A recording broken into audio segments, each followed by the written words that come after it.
नमस्कार प्यारे बच्चों, स्वागत है आप सभी का मिंट टॉक इंडिया में। आज के इस वीडियो में हम आपके कक्षा 5 हिंदी की पाठ्य पुस्तक रिमझिम का पाठ नंबर 16 पानी रे पानी के पाठ के प्रश्नों को हल करने वाले हैं। यह है पार्ट 1 वीडियो में मैंने इसी चैप्टर को बहुत सारे पिक्चर्स के साथ आपको अच्छे से समझाया है, जिसका लिंक आपको इसी वीडियो के नीचे डिस्क्रिप्शन बॉक्स में मिल जाएगा।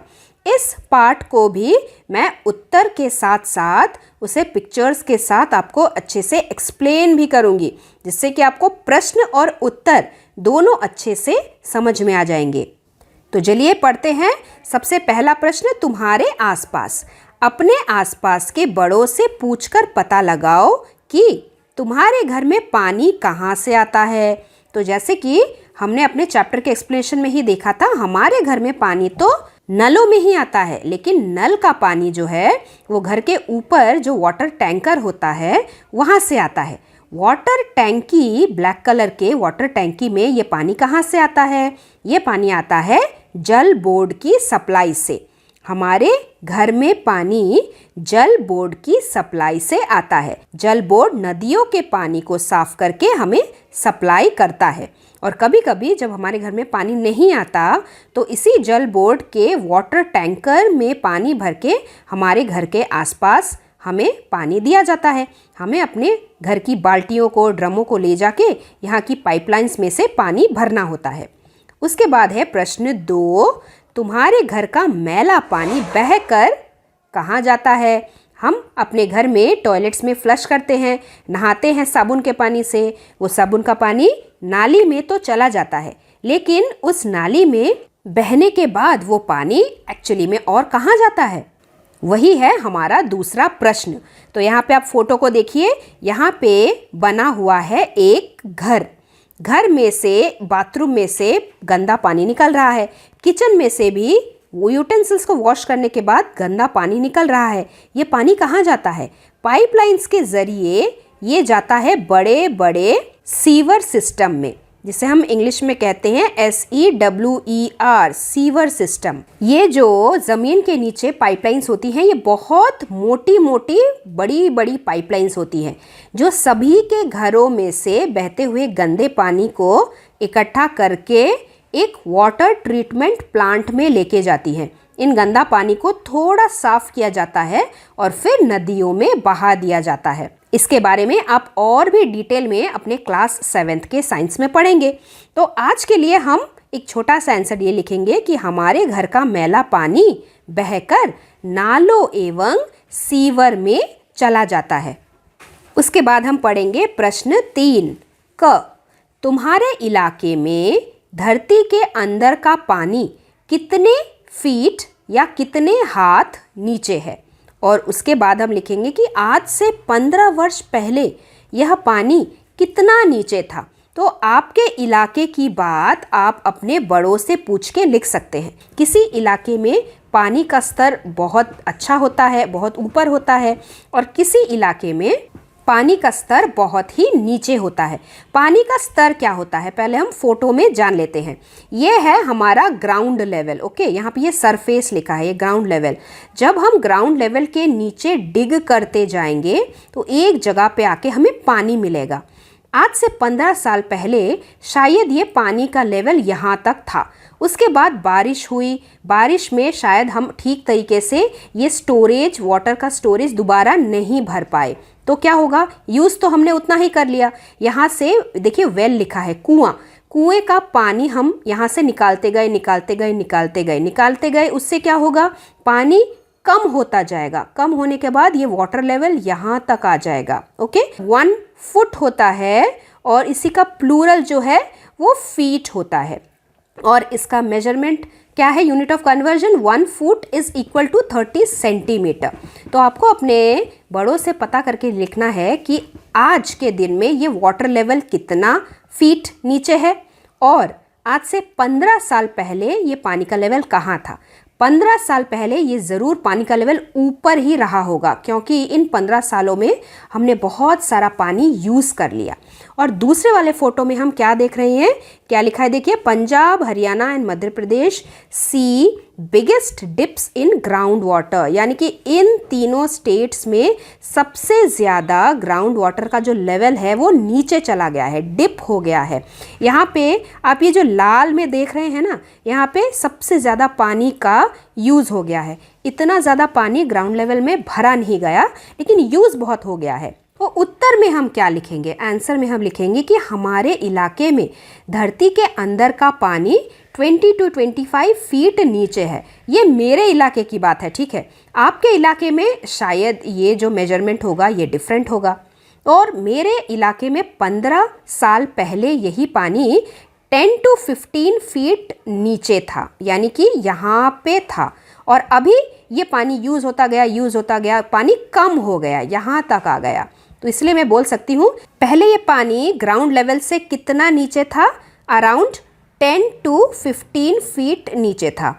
और अभी ये पानी कितना नीचे है, मतलब ये ग्राउंड लेवल से यहाँ तक नीचे जबकि आ गया है, ये कितना नीचे आ गया है, ये 20 to 25 फीट नीचे आ गया है। चलिए आगे पढ़ते हैं और अगले प्रश्न को देखते हैं।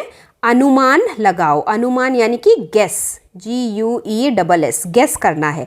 पाठ के आधार पर बताओ। नंबर 1, अपने घर के नल के पाइप में मोटर लगवाना दूसरों का हक छीनने के बराबर है। लेखक को ऐसा क्यों लगता है, लेखक ऐसा क्यों मानते हैं? इसका उत्तर ये है कि प्रकृति से मिलने वाली हर चीज़, जैसे पानी, नदी, झील, तालाब, सब कुछ सबके लिए होता है, पर घर के पाइपलाइन में मोटर लगवाना पानी को खींचकर अपने घर में ले लेना होता है और दूसरों को पानी इससे कम मिलने लगता है। तो इसीलिए लेखक का ये मानना है कि ये हम दूसरों का हक छीन रहे हैं। उसके बाद है प्रश्न 2, बड़ी संख्या में इमारतें बनने से बाढ़ और अकाल का खतरा कैसे पैदा होता रहता है? बाढ़ यानी कि फ्लड, अकाल यानी कि ड्रॉट। तो बड़ी संख्या में अगर बिल्डिंग्स बन जाएंगी तो उससे फ्लड कैसे होगा और अकाल कैसे होगा?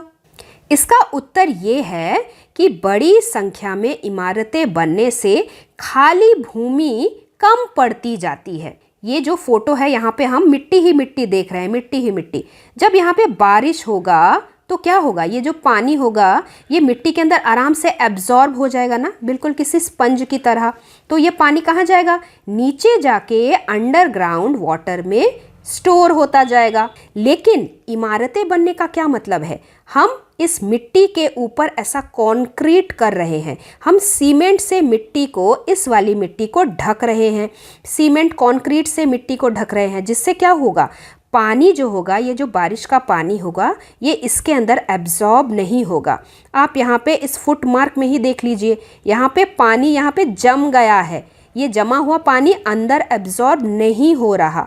मतलब कि जब हम बड़ी बड़ी इमारतें बनाते हैं, अपने आसपास की खाली भूमि में ऐसा कंक्रीट कर लेते हैं, तो बारिश का पानी अंदर एब्जॉर्ब नहीं हो पाता, पानी जमा हो जाएगा तो क्या होगा, एक ना एक टाइम फ्लड हो जाएगा, बाढ़ आ जाएगी। इसीलिए यहाँ पे हम उत्तर कैसे लिख रहे हैं, बड़ी संख्या में इमारतें बनने से खाली भूमि कम पड़ जाती, खुली मिट्टी वाली भूमि जल नहीं सोख पाती, जिससे धरती की गुल्लक नहीं भर पाती है। इससे गर्मी के मौसम में अकाल पड़ जाता है और बरसात में बाढ़ की स्थिति पैदा हो जाती है। इसके अलावा ज़मीन पाने के लिए भी हम क्या करते हैं, तालाब को भर देते हैं, तालाब भर दिए जाते हैं और वनों को काटा जाता है। वन को काटा जाता है किसके लिए, ज़मीन पाने के लिए। आपने शायद डिफॉरेस्टेशन नाम की कोई चीज़ पढ़ी होगी अपने EVS में। डिफॉरेस्टेशन क्या होता है, वो है cutting of trees at a large scale. In photo को आप ध्यान से देखिए, यहाँ पे क्या हो रहा है, यहाँ पे बहुत सारे पेड़ है। तो यहाँ पे जब बारिश होती है तो बारिश का पानी इन पेड़ों की वजह से आराम से नीचे एब्जॉर्ब होता चला जाता है। लेकिन ये पेड़ कट जाएंगे तो क्या होगा, ये खाली भूमि, इसके ऊपर बारिश का पानी जब गिरेगा, पानी आराम से स्लाइड होकर नीचे आ जाएगा, बह जाएगा।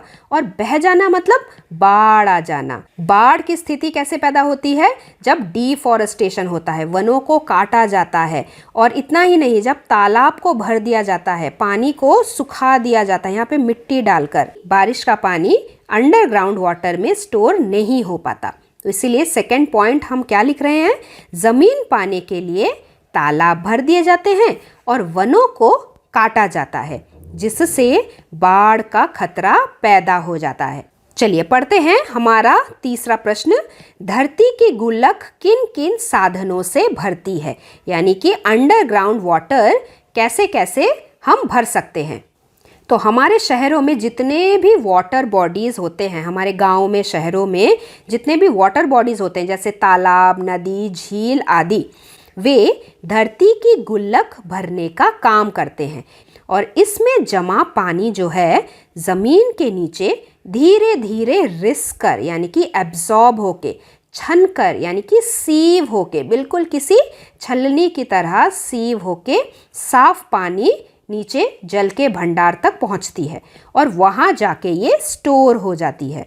आगे पढ़ते हैं। यदि हाँ तो नंबर 1, क्या तुम्हारे इलाके में कभी बाढ़ आई है? यदि हाँ तो उसके बारे में लिखो।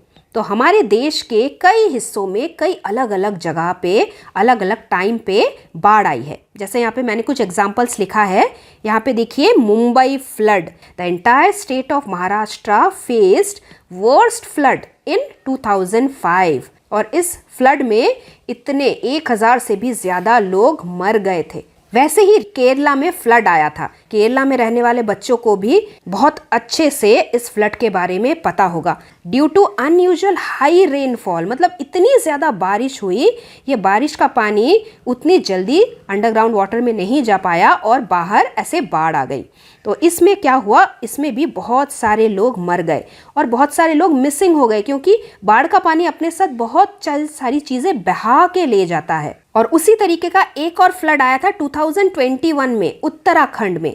तो ये है एक सैंपल आंसर। हम ऐसा लिख सकते हैं कि कुछ साल पहले मेरे इलाके में बाढ़ आई थी, या फिर आप ऐसा लिख सकते हैं कि बहुत सारे सालों पहले मेरे मम्मी पापा जब छोटे थे तब उनके इलाके में बाढ़ आई थी। सारा शहर पानी में डूब गया था। हजारों लोग बेघर हो गए थे। बेघर हो जाना, बिना घर के हो जाना। और कई लोग मर गए थे। लोगों को खाना और पानी नहीं मिल पा रहा था। तब सरकार की तरफ से छतों पर हेलीकॉप्टर से खाने के पैकेट्स गिराए जाते थे।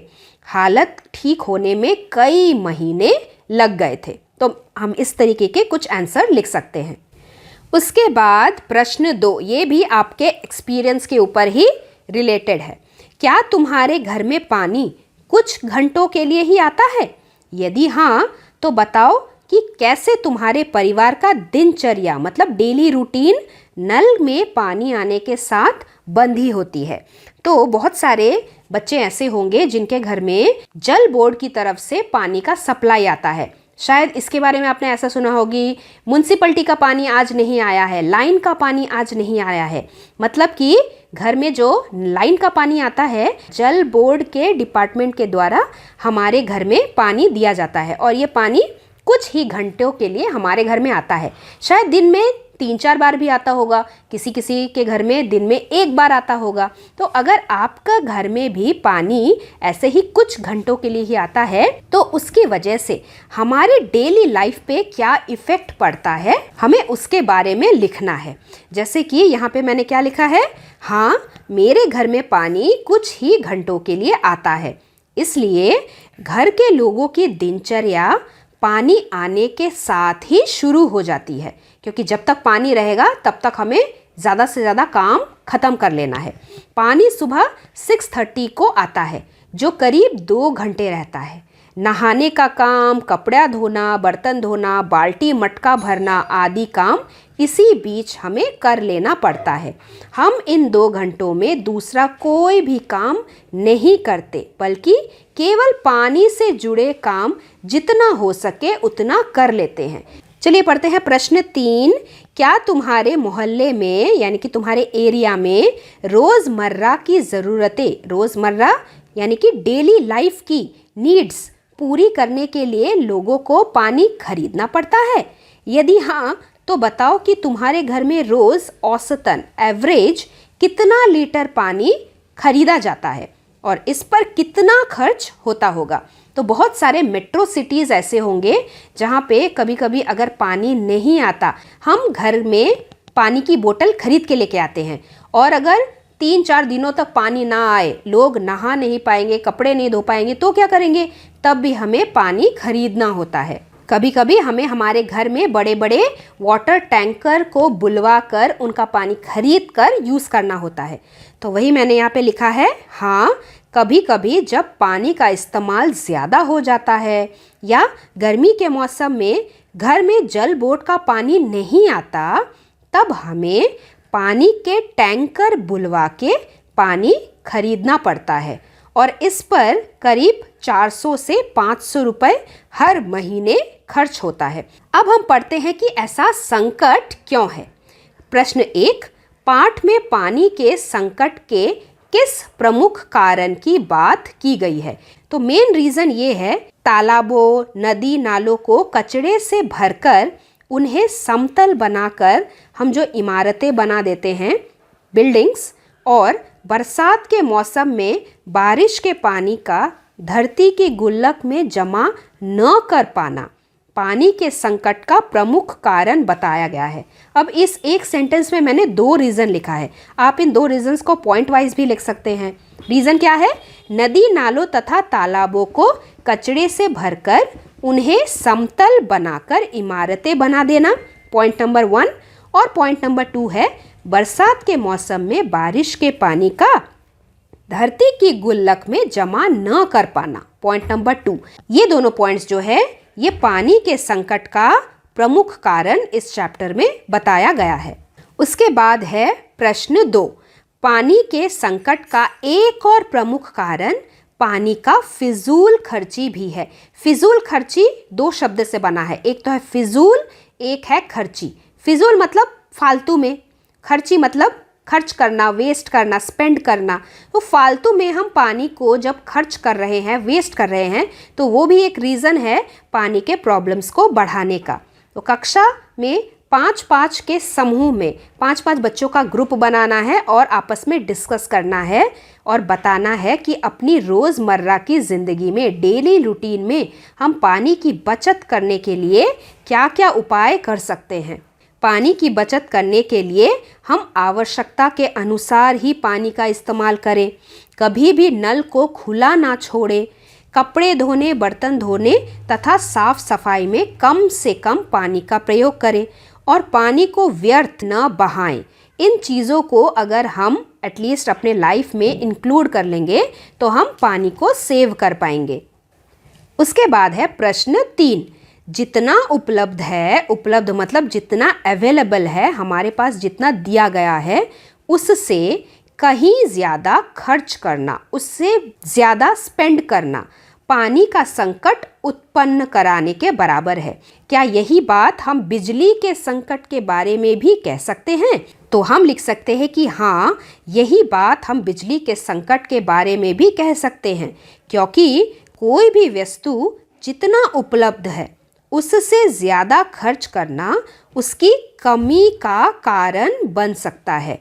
अब एक एरिया में जितनी बिजली प्रोड्यूस हुई है, उस एरिया के सभी घरों को उतनी बिजली उपलब्ध करवाना है। अगर किसी एक घर ने ज़्यादा बिजली यूज़ कर लिया तो जितनी बिजली बनी उतनी सभी यूज़ अप हो गई, तो बाकी के घरों को क्या मिलेगा? कुछ नहीं मिलेगा, तो बिजली की कमी हो जाएगी। तो इसीलिए यहाँ पे लिखा है मैंने, क्योंकि कोई भी वस्तु जितना उपलब्ध हो उससे ज़्यादा खर्च करना उसकी कमी का कारण बन सकता है, और इसीलिए यही बात हम बिजली के संकट के बारे में भी कह सकते हैं। उसके बाद है हमारे पास एक एक्टिविटी, पोस्टर मेकिंग एक्टिविटी। पानी का चक्कर, भाषा का चक्कर। पानी की समस्या या बचत से संबंधित पोस्टर और नारे तैयार करो। यह काम तुम 4-4 के समूह में भी कर सकते हो।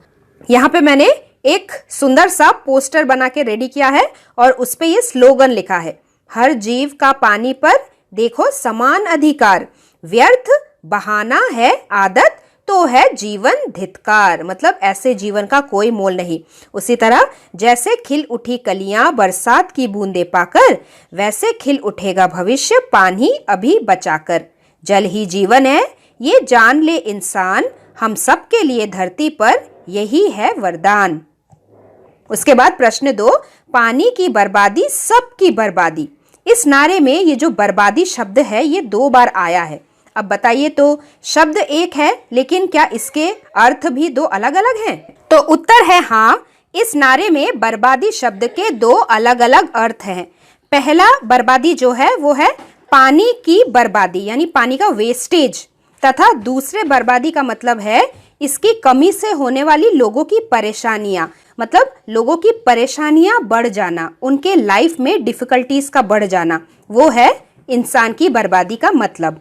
उसके बाद तीसरा प्रश्न है, पानी हमारी जिंदगी में बहुत महत्वपूर्ण है और मुहावरों से भरी दुनिया में उसकी खास जगह है। अब हमें पानी से संबंधित कुछ मुहावरे लिखने हैं।